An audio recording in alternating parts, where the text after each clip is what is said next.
గోపాల బాలుడమ్మ నా చందమామ పదే పదే చూసుకున్న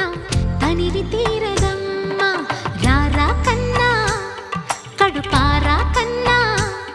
నా చిటికెలు వింటూ